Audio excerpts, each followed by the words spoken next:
Morning, we are on Mem Zion on the base 47b.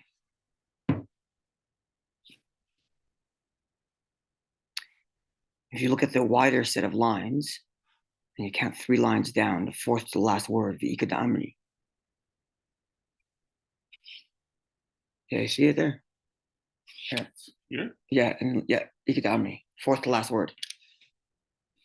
The Ika Amri. Oh, it's 3 lines down. 3 lines here, fourth to last word, the Ika Amri, yeah. So where we are is, I'm looking at the Mishnah. The Mishnah had 2 clauses, which left us unclear about the middle clause. The 2 clauses were 2 against 1 versus 1 against 2. And in both cases, we said that the 2 cancel out the 1. Right? One guy says, I saw. 2 guys says, you didn't see. The 2 guys cancel the 1. The reverse is 2 guys said we saw. 1 guy said you didn't. The 2 guys overweigh. And we do the Egla Rufa, right? Because if we know about it, we don't do the Egla Rufa because we know about the murder. The 2 guys say 2 guys said they saw the murder. 1 guy said you didn't. And you do the Egla Rufa because 2 guys said they saw. Sorry, you cancel the Egla Rufa because they saw the murder. If the reverse, 1 guy says I saw the murder, 2 guys says you didn't. We go forward. We go forward with the Egla Rufa because the 2 guys cancel out the first one. Now the clause that's untouched is what if it's 1 against 1? Yeah. So we had a few different ways of understanding this. One is, you mentioned earlier, 1 equals 2. That if they came one after the other, so 1 guy comes and says, I saw, he equals 2. Right. And therefore later when someone comes and says, no, you didn't, we don't listen to him. If they come at the same time, then we've never validated any one, so they cancel each other out. Another approach we had from Rabbi Nechemia, which said, so to explain this Mishnah, Rabbi Nechemia came and said like this.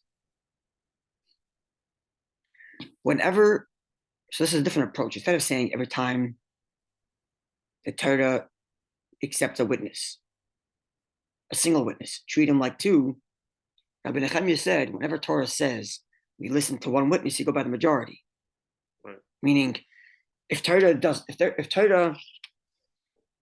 removes the rule that you have to have a minimum of 2, then you just go to the standard of majority. If Torah says you believe 2, then whether you have 2 or 100, it's equal. Because 2 is believed, done. But because Torah here says taking that rule away, because we even believe 1, therefore go by the majority. And therefore that's the meaning of the Mishnah. Is to go by majority, because the witnesses here are not valid witnesses. If they were kosher witnesses, then the 2 witnesses would be kosher witnesses. But because they're not valid, it's women or it's slaves or it's like quasi-valid. Yeah. It's a conditional valid. When you go with the majority, it doesn't matter who comes first? That's what it seems. That would be the teaching of the Mechamir, that it doesn't matter who's first. Okay. So the Gemara now says like this. Another similar approach to this.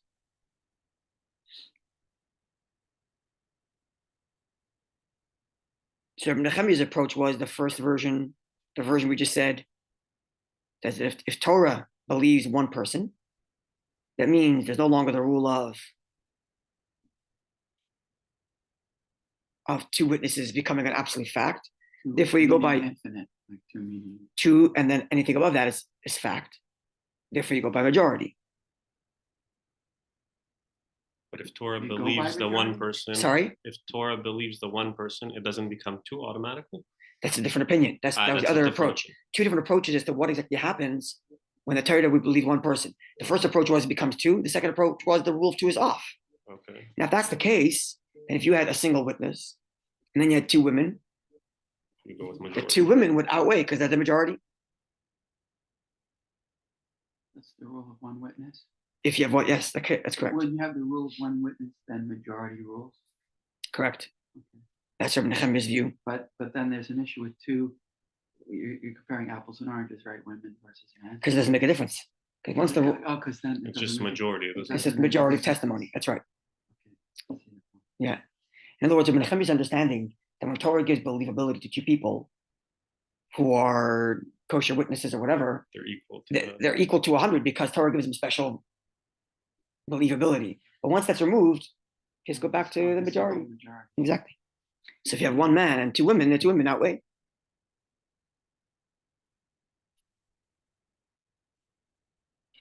Okay.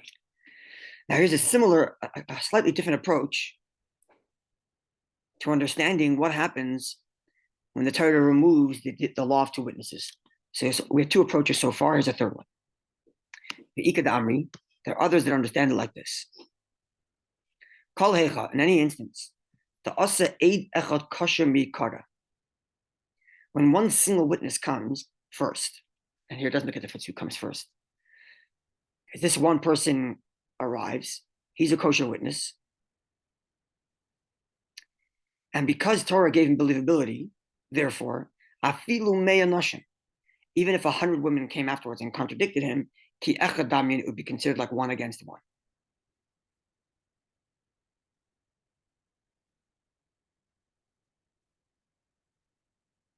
Follow that? So they would cancel each other out. Seems like it, yeah. But not necessarily that you believe the 100 women over the first guy. Seems like you're applying the rule of two witnesses to the rule of one witness. It seems That's correct. contradictory. So yeah, it's an interesting understanding. Yeah, Who's that, it Rashi? seems to just go off the roll. How do you Yeah. pick which Which to go approach? with? Yeah. There are halachic rules as to how you do that. Is it only because it's women in this case, or that doesn't matter? I think it's Because even you 100 mentioned women. It's so I don't even know if meaning that meaning makes if a it was difference. one guy for sure. But if it's 100 women, because they're in other words, when the Torah removes the law of two witnesses, it's not removing all the laws of witness completely. It's just removing law of two. So you still have to follow the rules of what's considered a kosher witness, and a woman is not. And it's not a majority issue. That's not a majority issue. Then, so if Torah gives this one guy believability, then he's believed. And then 100 women come along, they're also just believed like one, because all invalid witnesses get the same equal status type thing, something like that. Right, There's you no started Rashi here, off so it's very hard saying to that- understand. You started off saying that Sorry? he was a believable. That's When you correct. start with that phrase, He's Eid you Echad say Kosher. analogy, Sorry, that's Eid saying Echad- that he's normally not. Say again. They Say say again. even Like he's believable, but meaning that No, he would be a valid one even of if two he's witnesses. like a top witness. oh he would. He would be. That's right. Okay. And then there's 100 women afterwards. There's the equal. Okay. So now here in our Mishnah, we have two cases of 1 against 2 and 2 against 1. So this is the case where it can't be where a single kosher witness came first, because in the fact that there's 2 women afterwards would be useless, because the 2 women afterwards would be equal to the one guy anyway. So kagoin, the asi isha mekara, a woman came first, and therefore the tiratz Ibn Nechemia hachi, and you have to rephrase Ibn Nechemia's original law as follows. Ibn Nechemia says,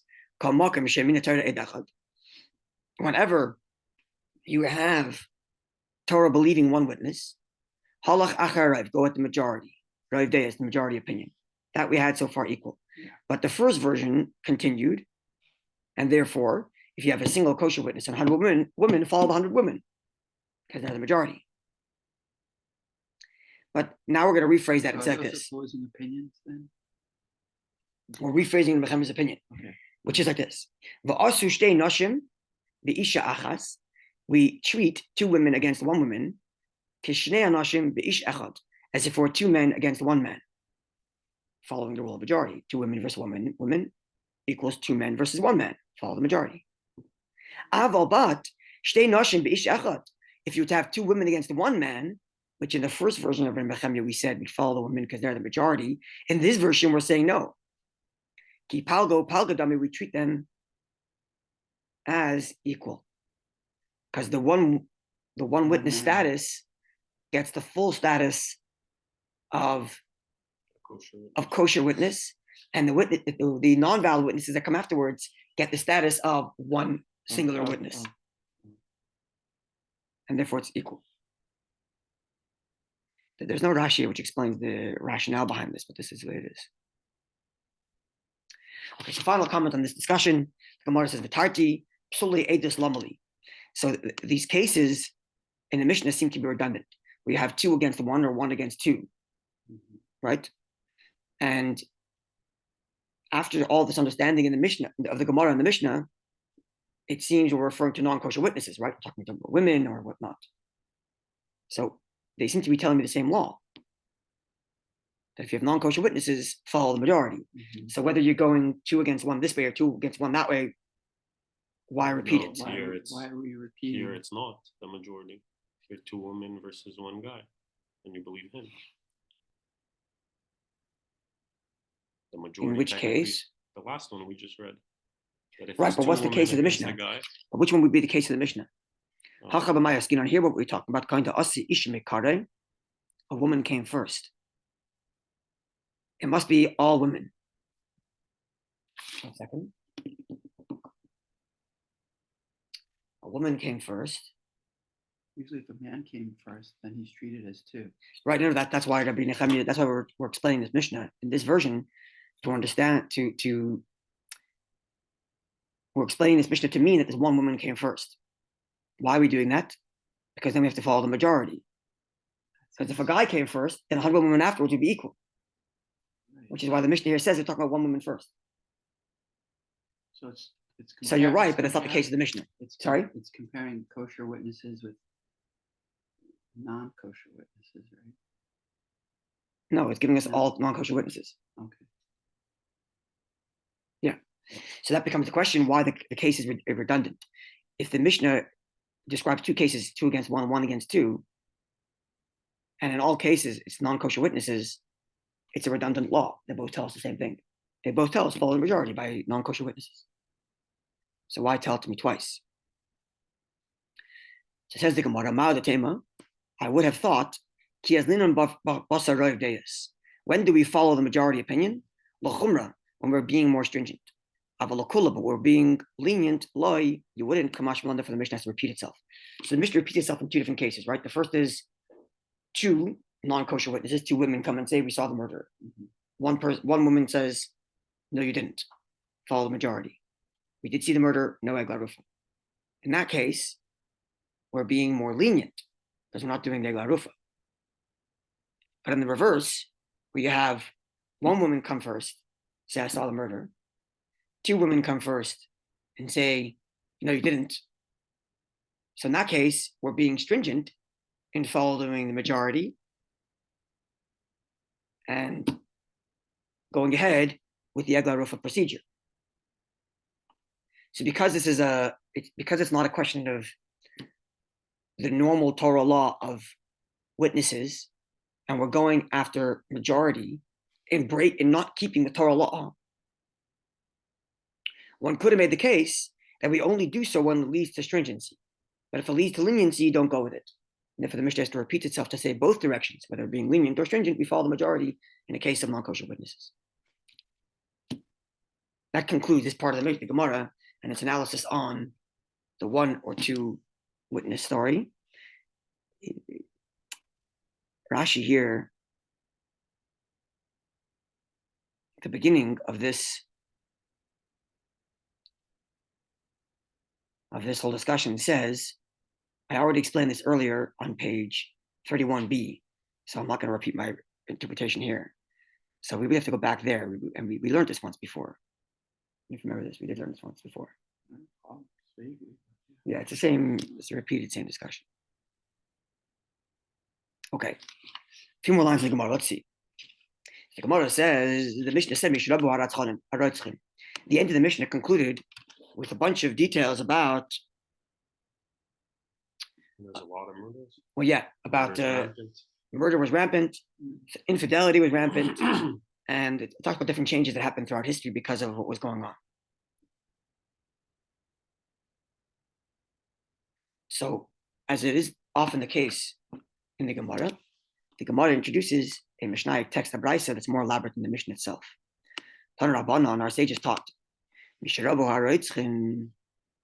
When murder became rampant, Batla Eglarufa. Eglarufa was cancelled. Now our Mishnah ended here, didn't explain itself.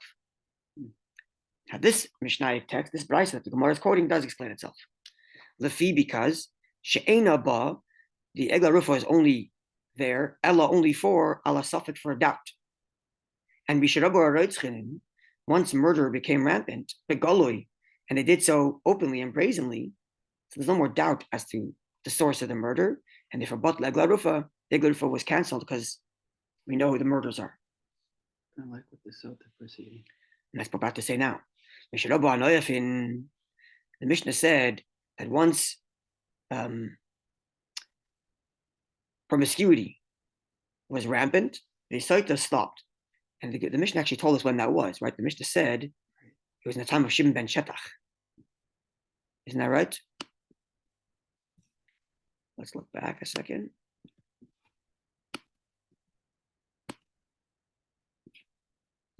Zayin Amud Aleph. Right? I think it was Shimon ben Shetach. Towards the end of the first temple period. Towards the end of the first temple period. Second temple period. Where is it? Sorry, Yochanan and Zakkai did it, which is really right, Rabbi Yochanan and Zakkai, which is really right at the end of the second temple. He lives during the destruction. So we know when that is. Okay, so there's lots of promiscuity, and they cancel the Sotah. So again, the Mishnaic text, a Brisa text elaborate. Tana Rabbanan, our sages taught. The pasuk says, "V'nika ish ma'avai," and the man is clean of iniquity, of sin.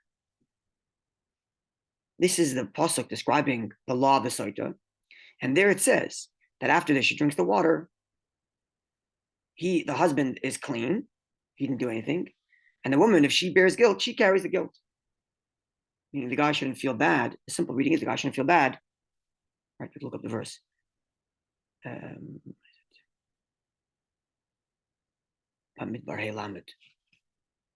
man shouldn't feel bad that he took her to. They took her to the temple for this whole thing because it's her issue. She carries the guilt. But the Gemara is reading it. It's number 4, right? Chapter 5. 5, verse 31. Yeah.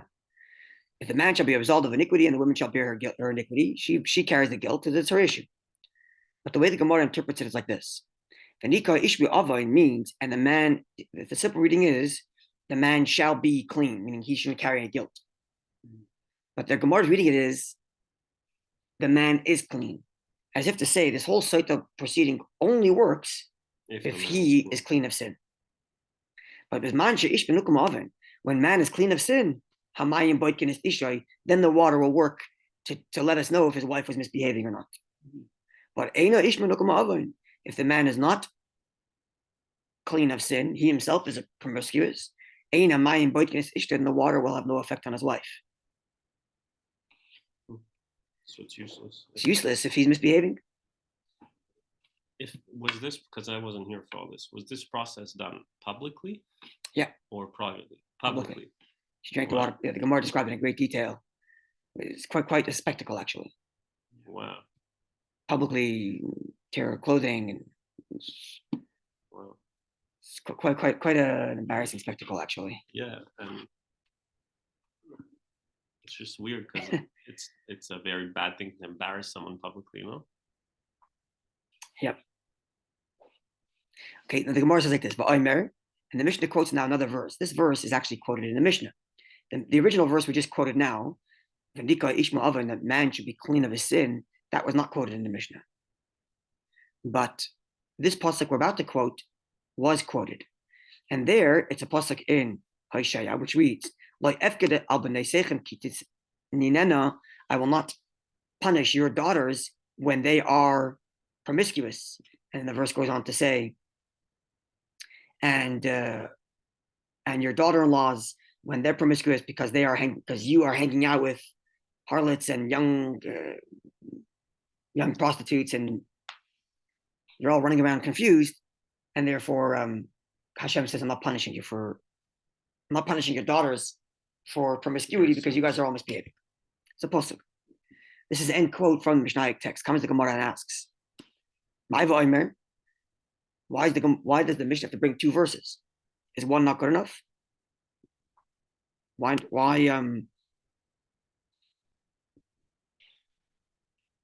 two verses? Says the Gemara, because v'chitema, lest you think avoin didei in his wife won't be punished by his misbehaving. But the banel, do what I said, what about his sons and daughters? Perhaps loy, maybe that's not as relevant. The point is him and his wife, not sons and daughters. And therefore, Tashma, therefore the Gemara says, come and listen to the next verse, like I will not punish your daughters up from the promiscuity, and the daughter-in-laws when they're promiscuous. So here the verse expands to not just between husband and wife, but between parents and children. It's almost as if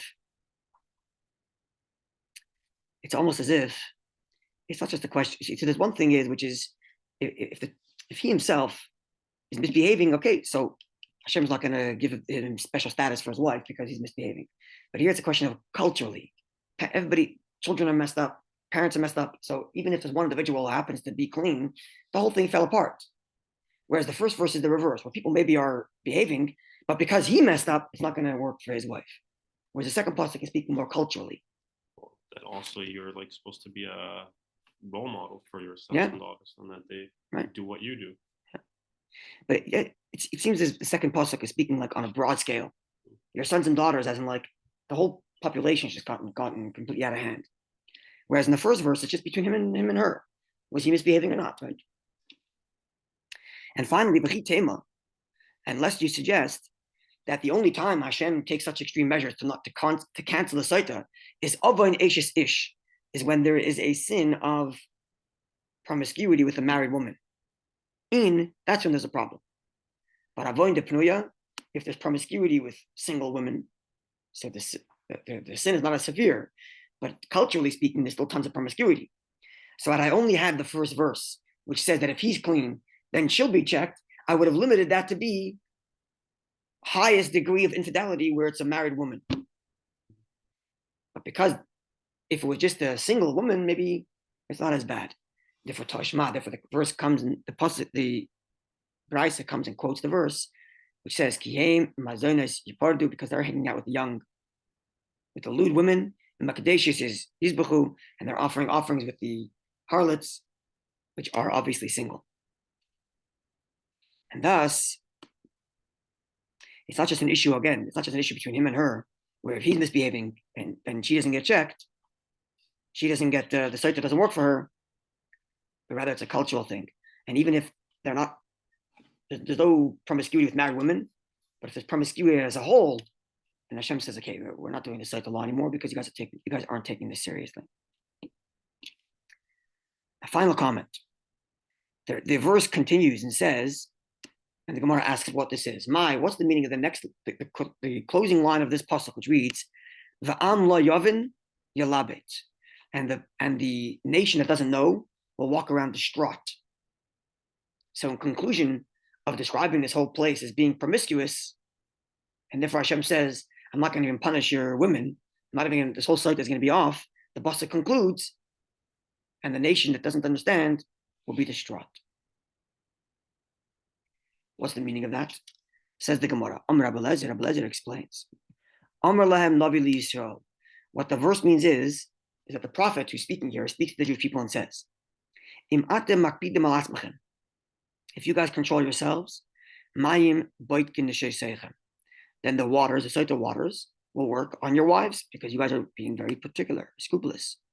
Vim lav, and if you are not taking care of yourselves, you're not behaving, the waters will not have any effect on your wives. And therefore, therefore, you're going to walk around distraught because you'll never know whether your wife was cheating or not. The Sotah water clears the record, right? So if she was behind closed doors and we don't know what happened, and she drinks the Sotah and she survives, then we know she behaved. If she drinks the water and she dies, we know she didn't behave. And now that the Sotah water is not working anymore, you guys are on your own to figure it out. And therefore, the pasuk concludes: the nation that doesn't know is not going to walk around distraught because they have no way of clarifying who has been with whom. Whereas when the Sotah was there, they had that clarity. And tomorrow, B'ezrat Hashem, the Gemara is going to take us down more. Right, the Mishnah talked about when murder was rampant and when infidelity was rampant. The Gemara is going to get even to more things that happened throughout different generations that caused the denigration of society, the breakdown in courts, and the breakdown in public trust. What's like so special about murder and infidelity that, or not, maybe not special, but that they say like we don't do it anymore? Like it's not like at one point people weren't eating kosher and they were like, you know what, we don't eat kosher anymore. Let eat whatever you want. That's bad for you. Right. So that's a good point. Okay, so I have to say that these are like privileges.